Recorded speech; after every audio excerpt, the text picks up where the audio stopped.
தமிழக வெற்றி கழகம் சார்பா நான் வந்து சூலூர் தொகுதியில போட்டியிடுறேன்.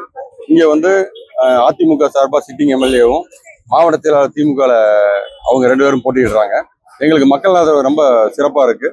இங்க வந்து ஊழல் எதிர்த்து தான் நாங்க வந்து பிரதானமா வந்து ஒரு பிரச்சாரத்தில் நாங்க வச்சிருக்கோம். இதுபோக இந்த தொகுதியில செய்யக்கூடிய வேலைகள் அனைத்துமே நாங்க செஞ்சு கொடுப்போம் உத்தரவாதம் கொடுத்துருக்கோம். ஒரு அரசு கலை கல்லூரியும், ரோடு, தரமான ரோடு, தரமான குடிநீர், சூலூர் குளம் வந்து தூர்வாரி ஒரு 25 வருஷம் ஆகுது.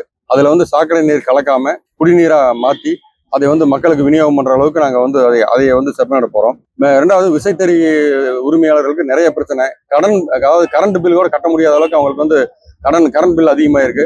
மாசத்துக்கு ஒருக்கா ரீடிங் எடுக்கிறேன்னு சொன்னாங்க, பட் எடுக்கவே இல்லை. 2 மாசத்துக்கு ஒருக்கா எடுத்து அவங்களுக்கு வந்து சுமையை அதிகப்படுத்தி அவங்கள வந்து விசைத்தறியவே சாத்துற அளவுக்கு அவங்க அரசாங்க நடவடிக்கை நடந்துட்டு இருக்கு. இது எல்லாமே வந்து அவங்களே வந்து ஒரு மாற்றத்தை எதிர்பார்க்கறாங்க.